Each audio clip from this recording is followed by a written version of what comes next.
those. We'll throw up the map veto and see exactly where we're going to go. We just got treated to 2 matches on Villa. Will we see yet another Villa? Well, Border and Coastline are blacked out, but we'll be going to Consulate. It'll be ENCE starting on defense and Empire starting on attack. Yesterday, Empire treated us to a hell of a show on Coastline and Border for ENCE in their matchup against Lestream, and both teams had a lot of signs of brilliance. Empire went down to Penta and then stormed back to take it from a 4-1 deficit, and then ENCE, of course, toppling LSE by the score of 7-2. Let's take a look at the community vote before we launch into our final match, Michael. What's your prediction before it goes up? ENCE. 66 to 29 ENCE. So ENCE definitely has the community's favor.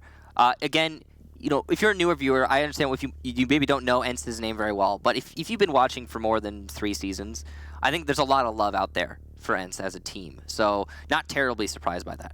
Absolutely. I think that this is going to be a real test for Empire as well. You know, they came into DreamHack Winter and a lot of people thought they could win the whole darn thing, and they didn't. In fact, they actually fell shorter than I think a lot of people anticipated. They got absolutely crushed by G2 on the way to G2 getting to the finals in DreamHack Winter, and it was Empire. I think a lot of people expected that one to be really, really close.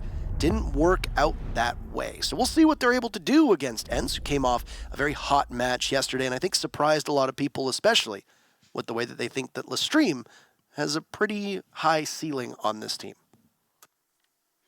So ENCE getting their ban out of the way quite quickly. Empire thinking a little bit more about it. It's going to be Habana from ENCE and Ying from Empire. Interesting. I'm also somewhat surprised, to be honest, that Habana was the one banned and not Ashe. You talked about it earlier. Joystick does get counterbanned with the Ashe specifically, and actually it has been proven to work well against Joystick. When he's not on Ashe, he still frags, but not nearly as much. So interesting that ENCE decided to get rid of Habana instead. Mira being taken out by Empire, and Echo will be the final ban. Both the Japanese operators eliminated by ENCE, at least from this game, and then Ying and Mira, as you noted, from Empire here. Now, I think one of the reasons why you leave Ashe open is because Sleben can always fulfill that role, That's too. True. You don't want to take that away from ENCE, and I mean, yesterday, Sleben looked like an absolute monster on that role because he was getting droned in repeatedly. Who was it at DreamHack Winter? Was it Doki? Who was the Joystick Slayer? I want to say it was Doki. From Vexed? Yeah, it was Doki. The Scott? Yeah, and he was every time we saw him and Joystick go up against each other, it was Doki who was winning on attack and defense, and Doki was playing the same roles. He was playing the Ashe Jaeger, pretty much countering Joystick. So if you can bring someone to the table who fulfills the same roles but does it better, then there you go. There's your counter. That's how counters work. That is how counters work, Parker. I am explaining how counters work. That is what Defenders, happens. protect your bombs from being defused. We're playing on by Consulate. attackers. It's going to be a middle floor defense first. Interesting. That does happen. Consulate often talked about is that you can defend anywhere here, and you'll be plenty comfortable. There are some teams who do not like to go to the newest bomb site, but it's starting to get worked into the meta just a little bit more.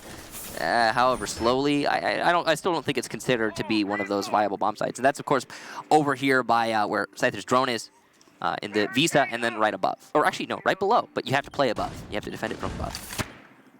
10 seconds to go. I know. Do you? Do you, Parker? I feel like we do. Excellent drone economy from Empire for the time being. They're going to keep all 5 alive as we head out of the prep phase and into live action, which will obviously aid them. And of course, you see how scary an Ashe main or a Twitch main or a Zofia main are when they've got an army of drones behind them. Joystick will throw up a drone himself. It's going to be admin office upstairs is the very first place that you try to take control of. Now, when you are attacking the bomb site on the second floor, or when you're attacking on the main floor, admin office can be contested in a number of ways by certain teams, usually with a mirror window inside of the cafeteria area. That's up top. That is the window that Joystick, or actually the wall that Joystick is looking directly at, as the window right next to it. There you go. But there will be no admin control up top, which will essentially allow Empire to be able to take half of that second floor. The impediment that they're going to get is going to come by means of that projector room over top, which is where the drone is of Joystick right now, nailing down Bonesy's smoke.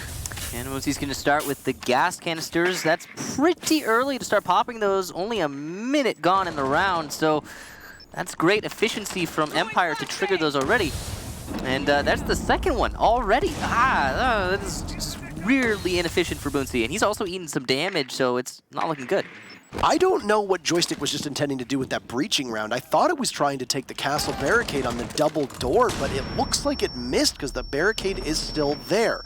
A loss of drones from Empire will not be that detrimental as the first kill goes to Shockwave, but he gets traded off. What? As Slevin just dives out, but Wilkie giving some covering fire with the artillery of Maestro and Shate is there, and all of Empire is falling apart as the Empire will burn in front of ENCE's very eyes. Scyther and Karzeka will square off in a 2v4 with a minute to go, so there's still time for Empire to be able to recover, but it's ENCE very firmly taking command of the driver's seat, or at least taking control of the match. Where is Slevin? How did he make it out of that situation? Cannot believe he did not get refragged on that run out. Scyther and Karzeka, the last two for Empire, and they're pretty far away from each other, unable to support. You can see that Karzeka is going to start moving towards Visa as he's going to have to meet up with his teammate, but there's not enough time for him to go all the way outside. And it looks like they're just going to have to run their own game.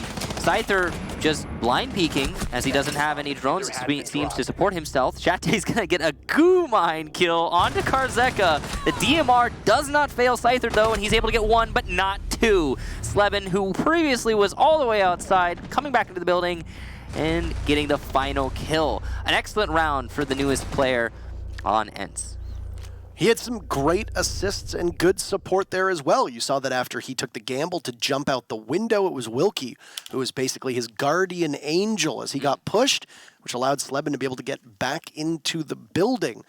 All the while, I'd imagine that Empire's comms were quite lively, I would say. Oh, yeah. Shate able to come in and capitalize on the pandemonium that was happening in their various VoIP program that they were communicating with. And ENCE will take round number one. Now, I know that we say that maps are often defender-sided. By and large, the defense are actually winning more rounds than the attackers on most maps as of late. Well, and the defense should be winning. It's more remarkable when the attackers win. There's only one real map where the attackers win more often than not. It's typically Coastline, but even then, it's been kind of changing. But Consulate is actually has become one of the more defender-sided maps as of late, climbing up there with Clubhouse and Villa. So ENCE winning these rounds are good. The operator bans obviously matter here, but I would guess that if ENCE can run up the score, that they'll have a tough time when Empire goes on to defense in the second half. well, if that's true, then I mean we've only seen defender-sided maps today: Clubhouse, Villa, Consulate. So, I mean, I'm not exactly surprised by that, but it's definitely an interesting thing to note. Empire are going to be attacking the top floor now, and they will start on the east end. As per usual, you're going to clear out that admin office. Once you have admin office in your corner, you could focus forward, as you don't have to work too hard to isolate your flanks. You only have to shut down those staircases, and they're pretty easy to block up. Now, worried about an A balcony run out. Empire really could just put somebody on that balcony to put their minds at ease, but not going to expend that warm body. They're going to choose to focus them instead on clearing out admin, which they have full control of now, just starting to drone into sight. And they know that there are two players playing inside a projector, which is going to be difficult to deal with. At the same time, there's not a lot of presence on big desk, which means long desk is an easy push if played correctly. They do have smokes in hand, as you can see, and the Guzmats from the lifeline. So that's a good amount of disruption that can be utilized to assist a push down long desk. However, it does not seem that Empire wants to rush their play right now. They're just trying to feel out this defense first. You hear the logic bomb ring in the background now as we approach that halfway mark, and it's been a bit of a quiet round, all things considered, especially given the tempo that's been set by the teams today. So just a bit of deliberance on the side of Empire as they look to try to entry. And this site plays out very differently than lobby, depending on where you choose to attack from. Scyther will grab kill number one, and Slevin, who was so important for his team, will be sidelined for the remaining minute of this round. He'll also eliminate the ability for a bandit to wreak havoc as a 3-speed with a pretty fantastic gun. Shot. He's got some good positioning here, but he's got to be careful when he goes for this peek. It's all up to information. Someone needs to drone him into this site so he can get the kill on Boonsty, who's playing directly behind the bomb. But, oh, some missed shots there, and Boonsty is going to finally go down to Shock. Took him a while, but he finally got it done, and in a 2 versus 5, this looks to be an Empire round. Shate's in a power play position, though. He could potentially lock up Long Desk, which is going to be a location that's very heavily trafficked from Empire when they go for that final push. It's all going to come down to him winning his fights. And oh no, the smoke caught by an ADS. That is going to put a kink in the plan for Scyther and make this push so much more difficult. They knew there was an ADS there, though, because the frag grenade from the Buck didn't get tossed out. On the floor is Scyther. Shate will shut him down, and Shock is there to finish off the rest of Shate, meaning Gomfy will need to start snapping off. He's going to take out Joystick, but he's going to have some coverage on the window of Connector, and that'll be all she wrote for ENCE. In that round, a good equalization from Empire, and great window control with no fear of runouts from ENCE to pick them off as they hung vulnerable, just raining down gunfire into the site of ENCE. So, good job there to Empire. I like that they had some opportunities that were presented. Clearly, from their drone work, they could see that there were some positions, like Long Dash, for example, that maybe could have easily been pushed into. But they didn't rush themselves. They played the angle game. They played the slow game. Crossfires were established, and ENCE gave away picks. So good job to Empire with the patience there. Props for that. Now, it's going to be a basement defense for ENCE moving forward, and they're going to do a little bit of moonwalking here just off of the spawn, and it very likely means that their extremely amazing moonwalking is going to cause us to come back to our lovely faces and wait a little bit before we get everything rolling again. I was doing my impression of you. Was it like... More robotic. I don't remember how I did it, honestly. It was a great GIF, by the way. Yeah. Yeah. It was a pretty good GIF. It was a long time ago, though. I mean, but yeah. So they were too impressive with the dance. They caused our host to crash. So that happens from time to time, I guess. That's not what happened. It was a bug. We don't know what it was. But yeah, 1-1 right now. Going into the basement. It's going to be ENCE trying to defend that bottom floor. It's definitely an interesting site to defend. Most of these rounds that we've seen so far here on Consulate have been pretty clear-cut. Nothing too complicated to talk about, to be honest.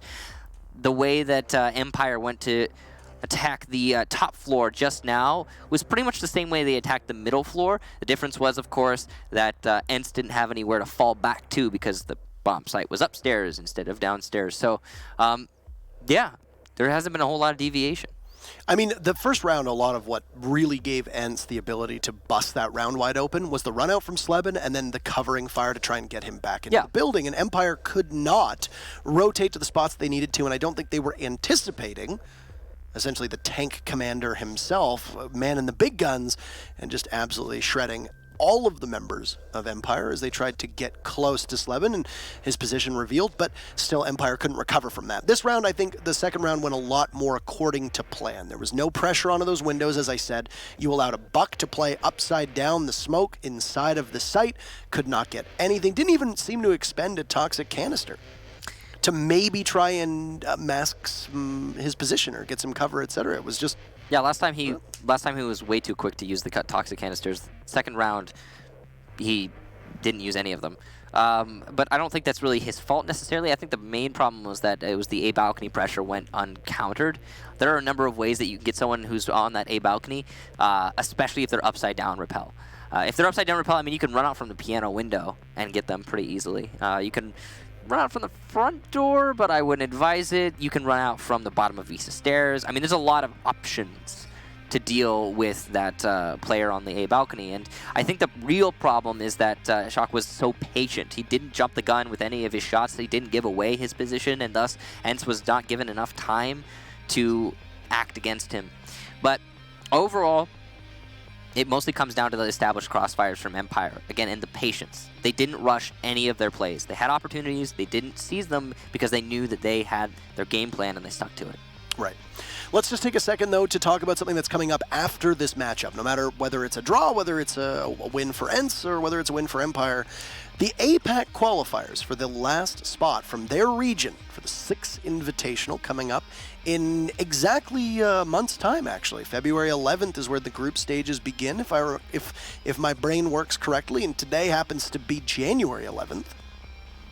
Yep, so that means that we are a month... I left my watch at home. He bought a pocket watch, by the way. I like pocket watches. It was really nice. You'll bring it out at some point on a broadcast. But anywho, No, I won't. APAC qualifiers are coming up at the conclusion of this broadcast, so stay tuned. Don't go anywhere. We're going to be having the APAC quals to determine which of the 4 teams that will be competing. Something funny. Yeah. One of the 4 teams competing will punch their ticket to Montreal, joining Norarengo and Fnatic as the 3rd representative of APAC. A bit sad for Xavier. They were supposed to be going and representing Southeast Asia, but due to visa issues, it's going to be Arrow Wolf going. So we'll see what can happen out of that. But yeah, don't go anywhere. It's going to be happening at around 11:30 local time here. So we're about an hour and 15-ish minutes off from when it's going to go live. So yeah, stay tuned. Please tune into the APAC quals. We're going to be having them both today and tomorrow. It'll be an exciting series of matches played in a LAN setting on location. So yeah, don't go anywhere. And then on top of that, we're going to be back with Pro League. I think we got NA tomorrow, and then we have NA on Sunday or Monday. I'd have to check. The only thing that's you know what this super month has done? This super month has completely thrown my idea of what days are out of the window. I didn't know today was Friday, by the way, until I literally woke up. I thought it was Thursday. Today's Friday. Oh. So yeah, point proven. We wake up and then we work and then we sleep and then we work, right? I literally like get off from work and I'm like amount of hours until next match. But honestly, then I adjust my sleep. I do the same exact thing with my alarm. Whenever as soon as I finish, I'm like I set an alarm. It's like this is when you need to wake up and go in. But it's actually honestly it's nice because we came off such a long hiatus of Pro League and it's getting right back into it. Just action. Honestly, it's nice. It is nice to get I like being able to cast like back to back. Yeah. You don't forget things. It's a lot easier for things to stay fresh in your mind. Not that you're necessarily forgetting them, but just that there's details and things like that, and just they can't see that from that far. I know they can't see. It's really small. It's just a normal. I took printer paper. I don't have a notebook anymore. I had a notebook for last season, and I need a new one. He has a notebook. I envy his notebook. It's a nice notebook. It's fine. It's nice. But this is printer paper. It's good to have these mini games back to back. It's entertaining for the viewers. It's good for it's kind of good for the teams because they get to be able to play back to back to back. You got to feel for them that they don't necessarily have as much prep time, but that's okay because then when you don't have the most prep time, you see the good teams will be able to make these things up on the fly. And I think that's exciting because that's not necessarily something you see all the time. But speculation can end now as we will proceed back into Consulate in just a matter of seconds to get underway with round number 3 between Team Empire and ENCE. And they're all tied up at 1 apiece. ENCE is going to continue on defense for the next 4 rounds. So they're selecting lobby right now. They went basement last time, so that's weird. But okay, lobby it is, it seems. All right. I didn't know you could do that. I think this is wrong. It's 1-1. Also, yeah, it's. Oh, okay. So we're just being told. Okay. So a lot of confusion. The score was wrong. The site was wrong. We're just now being told. ENCE won. Yeah. Garage. All right. Okay. So there was a round played off stream. Yeah. Our apologies for not being made aware of this. There was a round played off stream that ENCE won. And now we go back to lobby because ENCE opens lobby again. So, okay. That means that ENCE has won middle floor and basement. They won middle floor the first time around, which means they get to go back here because it has been 3 rounds. So, cool. All right. We're on the same page now. All right. So, yeah. I would love to pick apart what happened on the bottom floor, but we have no idea. And we'll see them set themselves up here on the mid now. They've got a decent selection of operators. I like the 2 ACOGs because we're playing on the middle floor and there's a lot of long angles. The castle, of course, we saw that the first time they went to mid floor was very useful, especially on the top floor roam. It's a big part of how ENCE won this last time. They were really good at roaming upstairs. They did lose some manpower for free, essentially, but at the same time, they delayed for a good amount, and they were able to get good fragging power down in the middle floor when it was needed because they were not too worried about that vertical pressure. Now, that was last time. This might be different. You see the same setup pretty much though from ENCE, and we'll see how Empire chooses to handle it. Shock again, repelling upside down on this, what would be a balcony if the site were upstairs. Very powerful position that he's been able to do a lot of good work from. Drone work being done up top. Once again, Empire is likely going to endeavor to try and capture this projector room above. And it proved to be quite a difficult thing on the previous attack for Empire onto lobby. And like we'd mentioned during the break, part of the reason for this was because of the run out from Slevin. Shock will toss in a frag grenade, because there's no ADS on the board for ENCE, as they have not run a Jaeger, so the projectiles and throwables from Empire will get maximum value. However, nobody from ENCE will sustain any damage. It's Gomfi playing by the opening inside a connector. Oh, he sees on drone. He's going to pick away at the buck, and Shockwave will get upright after taking about 80 damage from Gomfi. A good bit of eyesight there for him to be able to catch that. Yeah, and free damage, I mean, you can't hate that from ENCE's side. Could get the final kill, and there it is. Yeah, Shock with a nade prime will go down. That is unfortunate for the buck. Lots of utility just being wasted, and some of the most important utility, especially when you're going for vertical control.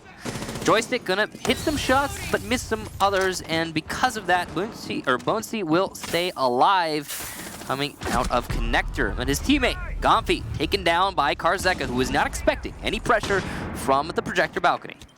Still holding that angle tightly as the rest of Empire begins their assault on the bottom floor, but it will be cut to pieces by Shate as he just tears through Scyther. On a very long angle, that Legion's gun doing good work, even despite the fact that its damage had been reduced very recently. Empire losing their set of smokes as well to Scyther going down, but they still have one in Shepard's hands, as the Dokkaebi will need to remain alive and well. With Karzeka at the front door, they're in good position. Oh no, Joystick seeing Wilkie as Slevin takes out Karzeka. Both teams will lose a member. Karzeka is not as detrimental as the loss of Wilkie in that post-plant that could be done so well with a Maestro in play. Joystick still above, just crouch walking through the upstairs and try to take control of the hatches. Logic bombs will give away positions, and there he is, Joystick unimpeded with a big double kill, snapping on Nabunsi and transferring over to Slevin. Around that Empire looked like they might lose, they actually end up walking away with a victory from. This match has been as close as we expected it to be, going 2-2 at the very beginning. I am impressed with the way that they have, the way they've come out swinging on both sides of the teams. So overall, I think one of the big issues there, both members of Empire and ENCE just simply not paying attention to vertical control, and those hatches being worked so well from Empire above. Yeah, Joystick also happened to be in the right spot at the right time throughout that round, it seemed. Got some really opportunistic kills, so great job to him being able to secure those for his team. Now, going back to the top floor, last time we were here, Empire got their first round win. So ENCE really do need to shore up their defense of this floor. A big part of why they were able to secure this round was that defense over by Projector was a little bit lackluster. And Shock, again, did so much work as the buck, repelling upside down on that A balcony to secure control. From there, Empire also got a lot of crossfires elsewhere on the map, just playing long desk from the spiral stairs and from connector. Every single one of those crossfires allowed for pretty much nowhere that ENCE could maneuver. And every time they attempted to do so, they were caught off and picked off one at a time. So, ENCE need to find some more stable anchor positions in order to get a win here on this round. actually kind of surprised that ENCE has not bothered to try to hold admin at all through these 4 rounds. Not even the smallest bit have they attempted to hold that part of the map. And I mean, it's not necessarily map control. Having admin doesn't really always do that much, as a lot of teams will just concede it time and time again. But Empire is throwing in 1 drone into admin, and that's about it, and then Joystick is swinging on in. Yeah. You're not wasting any time as ENCE. You're not wasting any of Empire's time by having somebody play inside of Printer, or having somebody playing over by the cubicles in the northeast corner of the room. It's puzzling. A big difference maker for me in terms of ENCE's defense, when they won on the middle floor. The reason I think that they were able to win on the middle floor is because they had fallback positions. You know, they didn't have to die hard on their initial hold, because they could roam. Here on the top floor, they're kind of roaming, but at the same time, their anchor positions are being confronted directly by that admin presence. Put 2 people on admin, and that's going to, if nothing else, delay Team Empire a lot and limit their options when they go for the anchor push. So it's definitely something that I think, I'm with you, they could utilize. The lack of the Mira could possibly be prompting that, but I'm not entirely certain. It's something that could be asked of it on either of these teams should we have a winner's interview. But it's been a lot of work from Empire to drone everything out. I don't know how relevant this information is going to be, as Shock lights up the table but doesn't actually connect with Bonesy at all. It's going to be a joint effort, as there's Karzeka from below, and good coordination from 2 members of Empire to take Bonesy out of the fight, but Joystick has been cooled off by Shate. So both teams will lose a pretty important member of their team. The Ash Main from Empire will fall, but you don't necessarily have that same plant denial, even though Bonesy had expended those toxic canisters earlier on. Yeah. He has been using his toxic canisters quite early in these rounds, but at the same time, he's had one of the most high-pressure positions to play in this entire bomb site. And Empire have been very proficient at dealing with him in that exact spot. Going into the dying seconds of the round, though, Empire are in a good position to vault into A, but they're going to have to start doing it pretty quickly here. Scyther laying down the smoke, and it will not be caught by the ADS this time around, which is going to allow for an easy entry into A, and a sub-10 seconds plant in the site. Karzeka goes down to Sleben, though, from below. The C4 has missed. Wilkie also gets one for himself, though. Shock uses the shield to take down Wilkie. Over by Long Desk, Scyther gets a free kill because Shate is not checking his corners, and because of that as well, Cypher will down Sleben. It's all up to Gomfy. Possibly take out Shock on the balcony before challenging Scyther, but no, he's going to shift his priorities, and he will lose the round because of it. Great round there between Shock and Scyther. Perfect crossfire in the post plan. A round that was going really well for ENCE, then turned towards going really well for Empire, and it held that way, and there was a bit of a scary situation when that C4 went off below. They got the plant off in the nick of time because you ended up with the Dokkaebi dying right as that diffuser went down. Scyther actually went to kill earlier into that connector, if you saw. He knew that there was a body playing in connector, but he needed to get the smokes out more importantly. So he basically decided that utility was more important than securing that kill for the rest of his team, and it was the right call to make. Yep. So Scyther, that kind of thing often gets looked over, depending on what happens amidst the action and the fury that takes place in any given round. But that decision from Scyther led to the smokes being able to cut off ENCE, and as ENCE realized they couldn't push through the smoke, they had to change. The rest of Empire was there to catch them, and it's the type of thing that you're not really going to see on the scoreboard. Pays massive dividends. Empire have at least drawn even through the first half of this matchup with a 3-2 scoreline, and they have done excellent with their drone economy. A team that not always known for a lot of droning in Challenger League have been doing quite a bit of it since coming into Pro League, especially in DreamHack Winter as their first real test against constant Pro League level competition. And it has been Empire who have been, I think, exceeding expectations on that front, but they have done an excellent job of keeping their drones alive through the prep phase and stashing them for use later on. Yeah, Empire has definitely evolved a lot as a team, just in general, and I think in information gathering, that's one of their more notable improvements. Now, going on to the basement, we didn't see the last time ENCE defended this, but they were successful, or so the scoreboard says. So we're about to find out how they managed to pull that off, I'm sure, and if Empire will have a counter in play. based on the last time they attempted to attack this. Now, in terms of kit, Team Empire have brought a Thermite, but they have no option for Habana because she's banned, and they haven't brought a Thatcher, which means they're going to have to use vertical control to get the mute jammers that are potentially on the garage wall. Gonfi will be taken out by the yellow stairs thanks to some excellent droning from Empire, and Joystick with the excellent shot to follow up said droning.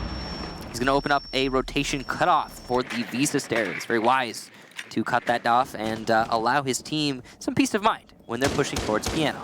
It's a bit reckless by Gonfi to just toss his life away and didn't really waste any time in doing so. It took about 40 seconds, I think, for Empire to be able to figure out where Gonfi was playing.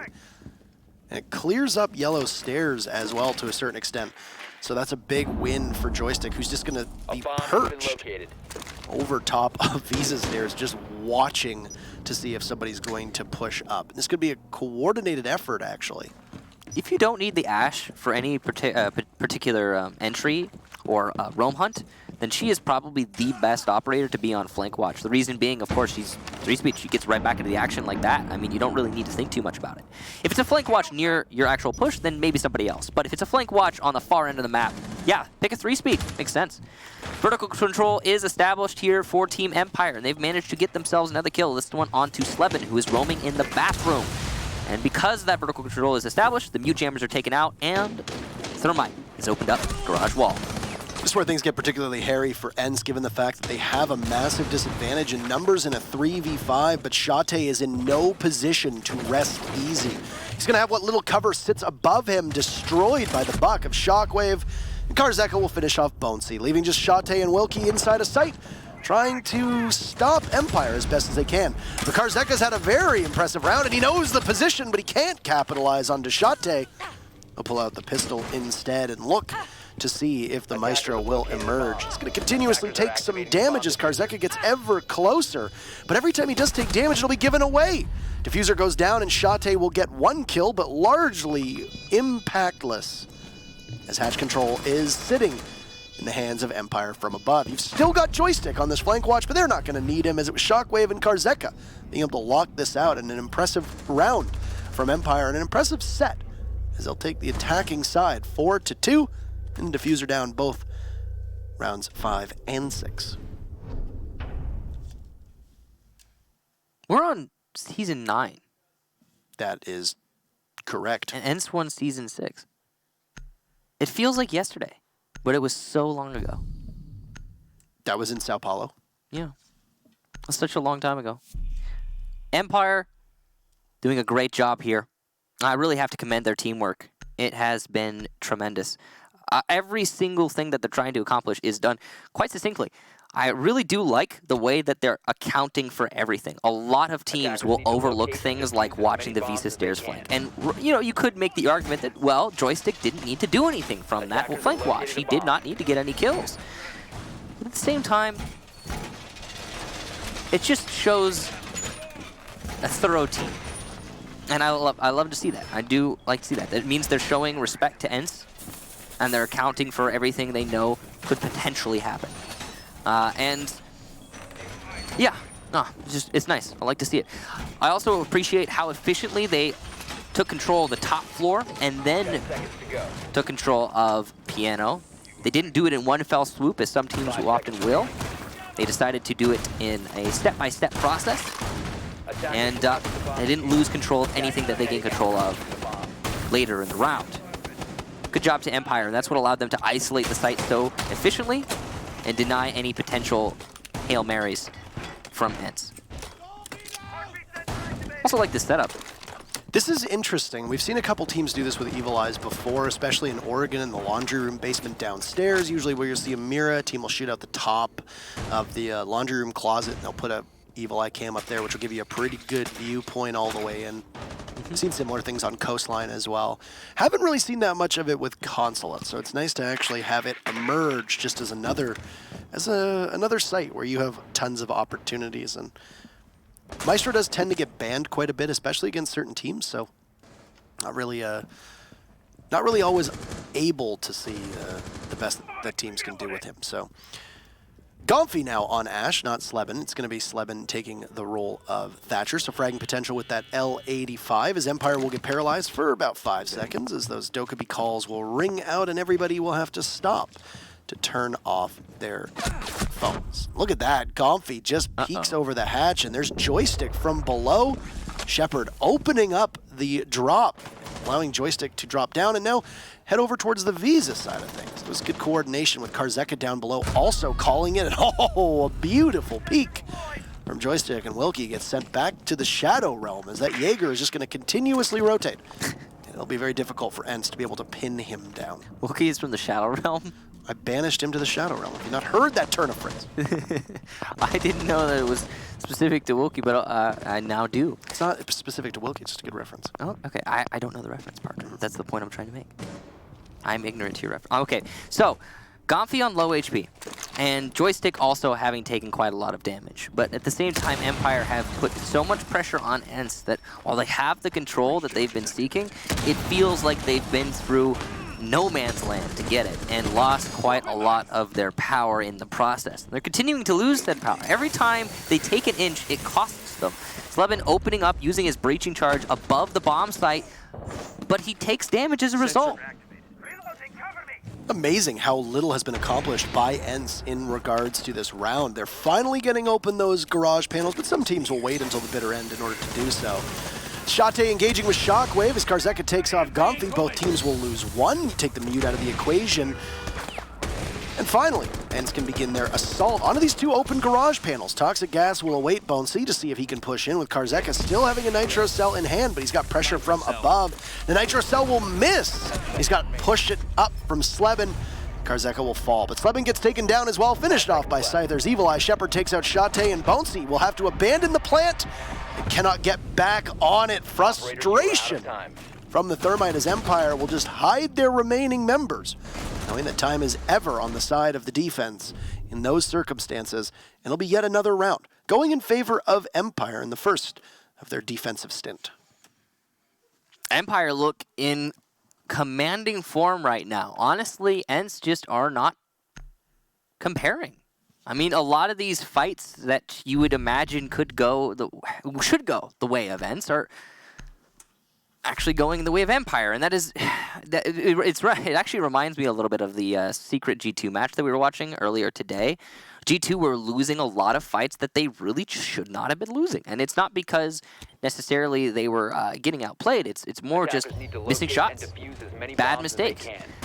Empire, on the other hand, though, jump off of critiquing ENCE for a second. Empire is playing exceptionally well, and again, I really do appreciate how thorough they are being, not only on their initial clear, not on their information gathering and the backup behind those drones that are clearing out the site, but also on locking down those flanks. Now on defensive side, they've managed to make ENCE work for every single inch, and that was what I was pointing out in the middle of the last round. Every single thing that ENCE would take, whether it was top floor control, whether it was piano control, opening up the garage, all of that stuff cost ENCE either a life or some amount of damage on one of their players. And that is what we wanted to see from ENCE. That's what you were talking about when you brought up the lack of any admin presence when ENCE was defending the top floor. Oh, okay, so that just adds to it. That's just bad. They keep calling you and nobody's answering, Wilkie. Well, it's Joystick there that time. And you lose one set of smokes. They still have Shate smokes available for them on ENCE, as I'm sure the reverberations of that spawn peak onto Wilkie will be felt throughout the course of this round. If Empire is successful here, it will be match point. So getting an early pick is crucial. And as you said, once again, no real admin presence at all, except for Joystick spawn peak. Right. But they made ENCE work for admin control. And even if they're not defending admin, it cost ENCE a player. That's what we were talking about, that you need to make your enemy work for it. Because there's only so much you can actually defend on a map like Consulate. If all things considered, it's a pretty shallow map in terms of how much the attackers have to take control of. So something like, yeah, admin control, it's ground that you can make work for you, and Joystick was capable of doing that here. even if he wasn't playing in admin for any prolonged amount of time. No, and obviously Wilkie's ability to stop the attack or the defenders for 5 seconds or longer with those phone calls, the ability for him to have also 2 smokes and have a, I mean, Dokebi's kit is not that strong as a fragger, but there's definitely fragging potential there, right? So those are all things that you lose. And then on top of that, you also just lose a body in which you likely have a strategy revolving around 5 people being alive. Uh-oh. Joystick will find his second as he runs out and takes out Bonesy. That was the Blackbeard that had engaged with Shockwave. Joystick looks like he might actually be able to make it back, but Scyther is pinched by Sleben, and here we go. It looks like finally an execute. Shock will miss most of his shots, pull out the shotgun, and just completely whiff. Sleben picks up his second. Joystick grabbing a third before getting silenced by Gomphy, and there's life still in ENCE, as there's many kills occur in the very short span of 10 seconds. Trying to choke off the entry from Visa is Shepard. He's going to come out, and it doesn't look like he got it. Shate will be successful in his endeavor, but Karzeka takes him down. Diffuser as well, so Karzeka will need to work against Gomphy. As a Doc, that's a perfect opportunity. He's still got 1 stim pistol as well to possibly juice himself up to 140 HP. Gomphy from below, waiting very patiently. At the bottom of Visa's stairs, Karzeka doesn't really know the exact location of where Gomphy is. Diffuser hits the halfway mark, and it's all up to the Ash to wait. Hearing the sounds of the Doc from above, going to defuse, and there you go, Gomphy pops up, and it's routine for ENCE in the post plant. A bit anticlimactic, assuming that there would be action taking place, but the right call from Gomphy to just hide, and Karzeka, being completely blind to the position, will give ENCE a round that they desperately need, staving off match point on behalf of Empire. A very close round, though. It could have easily gone the way of Empire. You got to give props to Sleben and ENCE as a whole for coming back there after all of those early picks from Joystick. We made note of how Joystick was able to get that early kill, which cost ENCE when they were taking into admin office. There was also something he did after that, which is run out and take down the Blackbeard on A balcony. How many rounds did Empire have somebody repelling on A balcony and nobody from ENCE did anything about it? I mean, it was actually kind of comedic at some point when you have that Blackbeard on that window, or Shock on the Buck. I mean, he switched roles later, but either way, whatever he's playing, he did a lot of work from the A balcony. And just there, Empire, on the first attempt from ENCE to repel on that balcony, shuts it down. That's good situational awareness from Empire and good initiative. And it's just, yeah. I'm even more impressed with ENCE that they managed to bring that round back, to be honest, because it should have been an Empire round. Well done, Sleben again, specifically. Now, it looks like it's going to be the same site. Empire is aware of how close that round was, and they are confident they could bring it back here in the second attempt. We'll see what they give us. I wonder if we're going to see a spawn peek this time around. Still time, but no, there's not going to be. But breaking a lot of windows. This is going to be just ever-present in the back of ENCE's mind for the remainder of this matchup is be very careful with your approach because you never know what's going to happen. I think we got a good glimpse of it there with Shate staring at the window for a solid 5 seconds, wondering. Well, Joystick does indeed go for the spawn peek. It doesn't work out this time around. The pair of Shate will be the ultimate victor in that battle. And you'll take Joystick, who had a 3K in the previous round, causing absolute terror in the hearts of ENCE and their fans. Yeah, good job there to Shate, shutting down Joystick. So the risks that Empire have been taking, finally working against them. Props to Shate for landing the shot. Now, he's already made his way actually to long desk. This is impressive efficiency from ENCE. Actually managed to get a kill and then working his way inside very quickly. You can see the melee holes there in the connector wall and the bullet holes. The melee holes are used as a distraction so that the bullet holes will not be shot at. And Karzeka is hoping that somebody will peek into him and he'll land the shot.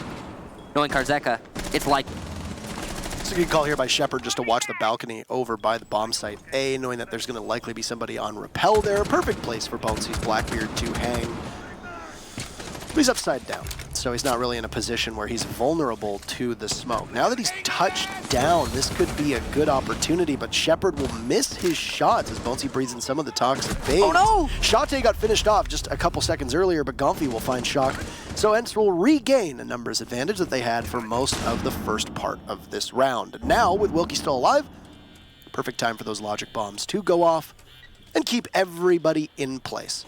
Knowing that there's proximity on those sounds, oh, Bonesy almost gets the diffuser off, but he gets destroyed by Shepard because there's nobody there to cover. It was Gomfi, but Karzeka is able to cut him down. And Empire finds themselves in a massive advantage, still letting those phones ring. Waiting to see who from ENCE will be the next one in, and it's going to be Wilkie with Scyther there.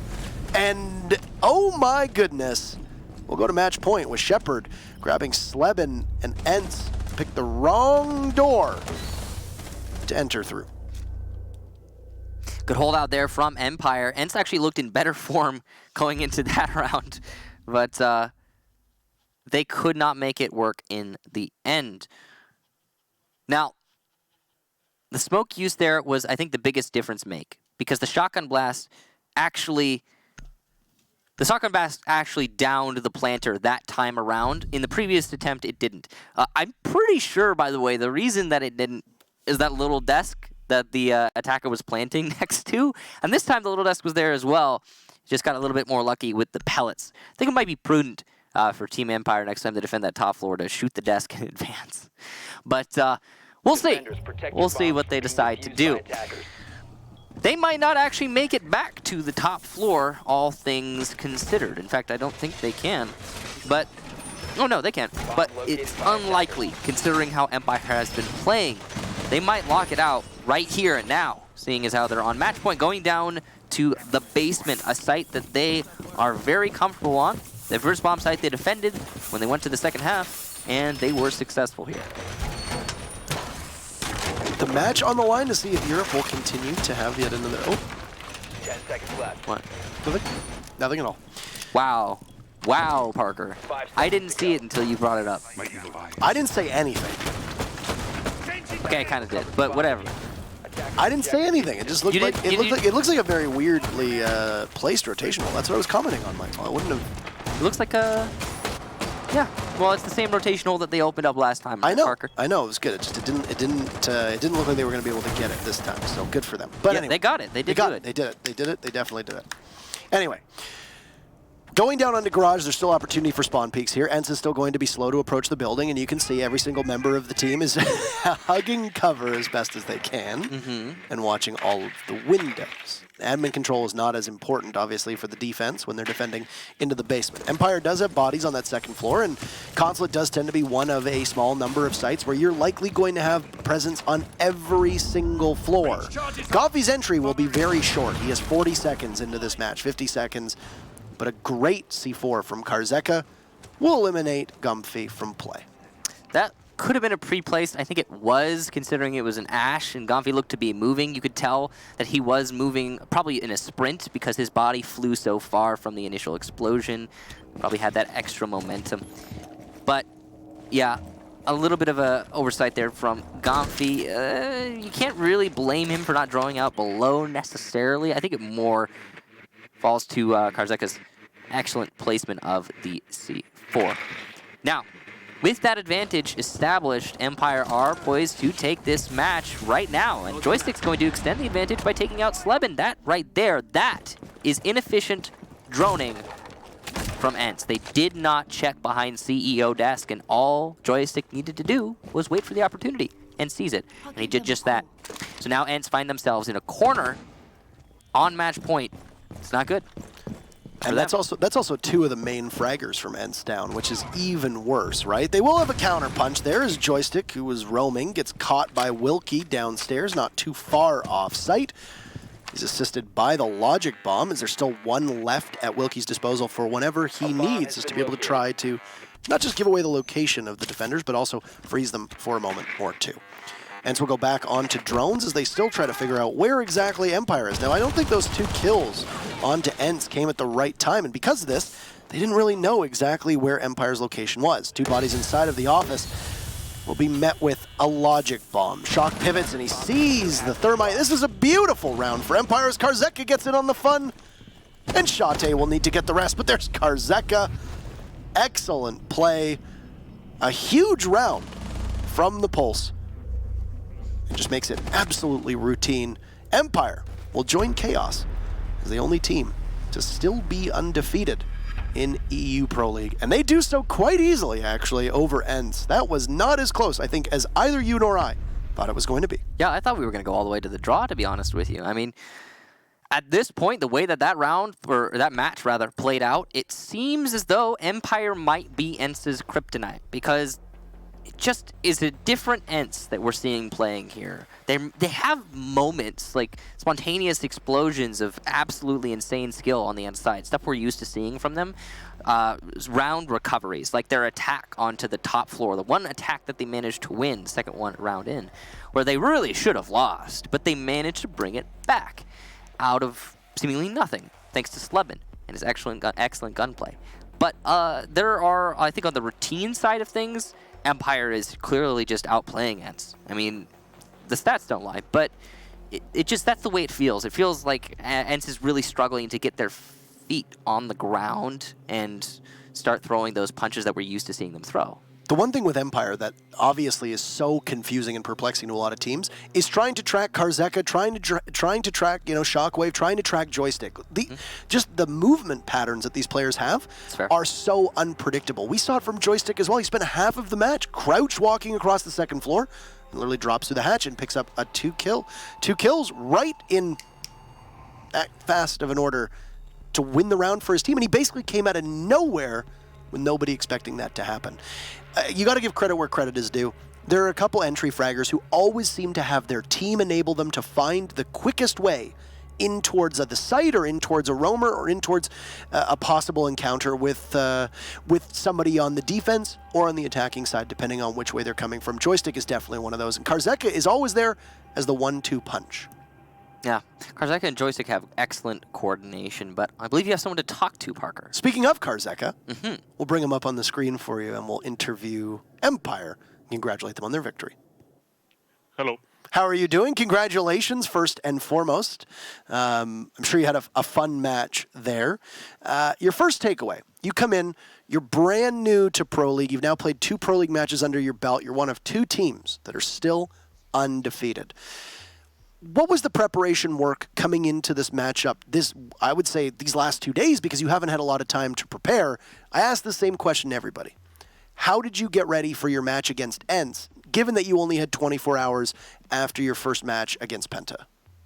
I mean, after yesterday's match, we find out that we have struggling with the adaptations mid-round. So, as you can see in yesterday's match, we were losing 0-4. And we couldn't adapt at all. And after that match, we worked on that, and you can see that in ENCE match we did adaptations good, and we just find out our play style, and we just won the game. Absolutely. Yes, that's it. A lot of people give Joystick praise for his fragging potential, and there's many that give you praise as well for your ability to frag. But one thing that we noticed was on almost every single round, you were excellent at stashing your drones and keeping all of your drones alive. How important to you as a team is it to ensure that you have the people to do the drone work necessary to allow Shockwave, to allow Joystick to get the frags needed through the start, middle, and end of a round? Yeah, I mean, our idea is that the information in that game is the strongest thing you can make. So we are trying to save the drones. We are trying always to have someone like Joystick always follow the drone, so we don't lose the drone for nothing. And we are trying to get that better and better. And now it works. I don't know what will happen in future, but we will try make it even more better. Absolutely. When you look at a map like Consulate versus a map like Coastline, Consulate, you usually need a lot more map control. You usually keep somebody on the second floor, on the first floor, and on the basement. Something that we noticed was that neither you nor ENCE really ever controlled admin at all. Now, admin is not exactly a part of the map that you need to hold, but I'm just wondering, as somebody in a pro league capacity, what would be the thought process behind completely letting go of admin and not bothering to put somebody up there to try to waste time or hold control of the second floor? I mean, if you're playing office, if you try to defend office, you need to play there aggressive. But if there is 3 people rappelling there from different windows, and they had Capital and Tokayabe as well, so it's kind of hard to work out there. But we just gave the admit, give it to them, and then just kill them on the side. And wasted as much time as we could, and insane entry kills from Joystick. So yeah, that's it. Killing them on the side is a very good way of putting how you played throughout those both attack and defense. But that ends the questions from me. Anything to say to your fans, to your sponsors, to your team, to the viewers, etc. at the end of this interview? Yeah, I'd like to say thanks to our fans that believe in us even when we are losing like 0-4 like yesterday. That's cheers for all the true fans. Yeah. Awesome. Thank you so much. Best of luck in your upcoming matches, and congratulations again today. Thanks. Good night. Thank you.